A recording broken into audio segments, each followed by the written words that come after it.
Hello, welcome to Yardables. This is Alana. Today I am going to be showing you how to dehydrate moringa. Luckily I live in Arizona, so moringa grows really well here. It's a large tree. Moringa has lots of health benefits, so we like drying our own and putting it on pretty much almost every meal that we eat. First, what you want to do is gather your moringa leaves off your trees. Then you're going to want to separate the leaves off the main stem. All of the parts of the moringa tree are edible, but for doing the powders and for dehydrating, I don't like to dehydrate the big, large stems, so I remove all the leaves.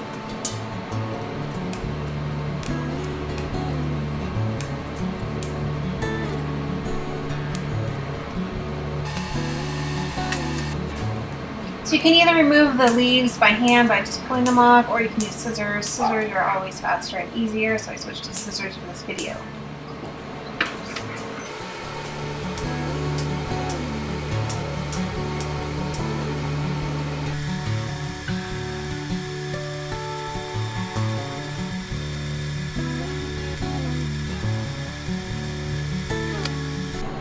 So after you have separated all your leaves, you're going to want to gently rinse your moringa leaves in the sink just to rinse off some of the dust and bugs or whatever else might be on your leaves. And you're going to gently pat them dry before you put them on your dehydrator trays.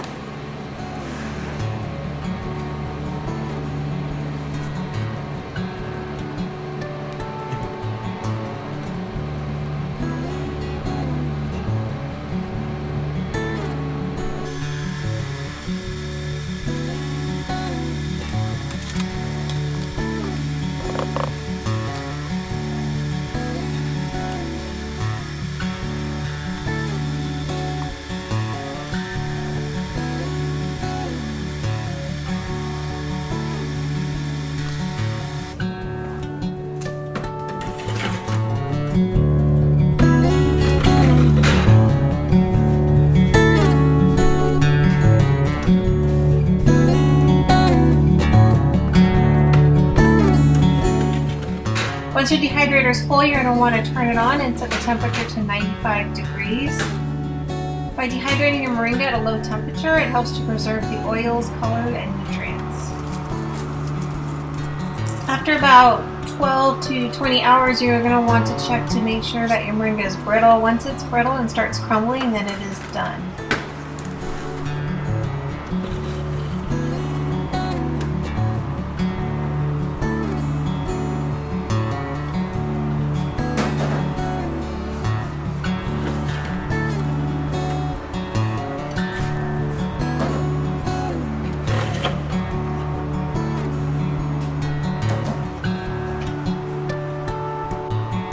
I like to dump all my trays onto cookie sheets. That helps to kind of control the mess when you're working with dehydrated items.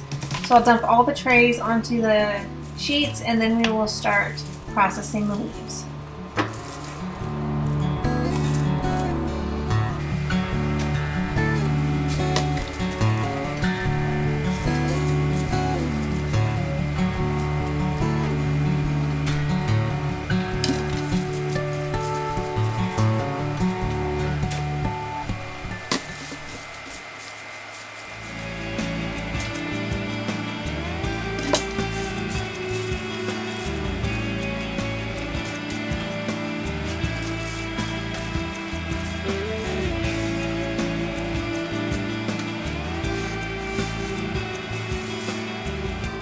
Now I have a big pile of moringa. I'm going to start separating the leaves from the smaller stems that are left on the branches.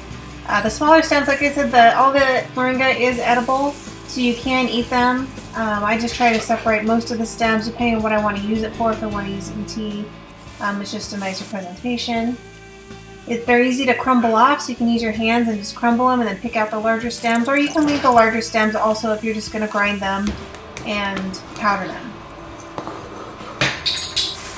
I use a magic bullet to make all my powders. Mine has a nut grinder attachment or a coffee grinder attachment. That works beautifully for powdering just about anything from mushrooms to moringa to basil. We just put it in there for a couple seconds. I find that shaking it helps to distribute the leaves better and produces a finer powder.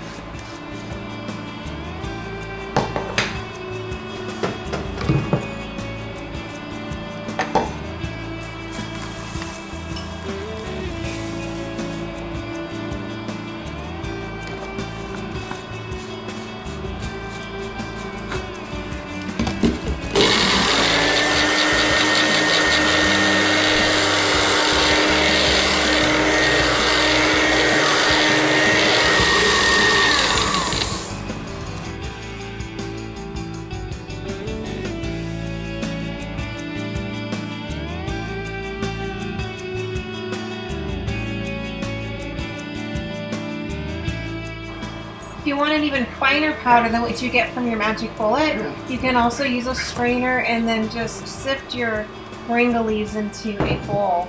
And you'll get a very nice fine powder. We put the moringa powder on pretty much everything. We put it on pizza, roasted potatoes, we throw it in soups.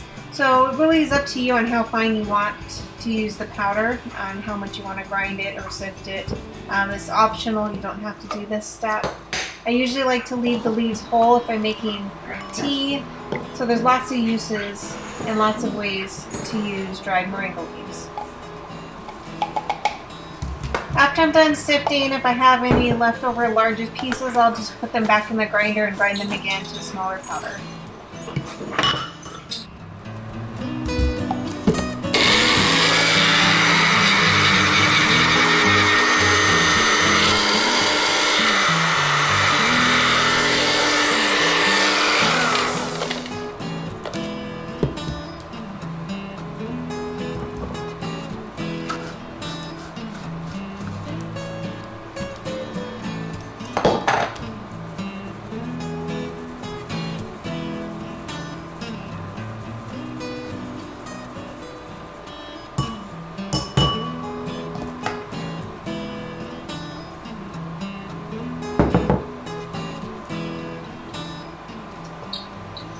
Once you have your powder, you're going to want to store it in an airtight container. I have these little tiny mason jars that I use for all my spices. The label on this is a little haggard right now. I need to replace that, but this is my moringa jar. So I'm just going to use a funnel and fill my jar.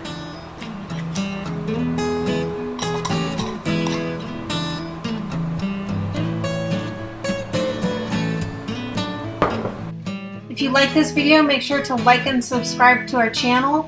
We'll be bringing you more great videos on canning, dehydrating, and gardening. Thanks for watching.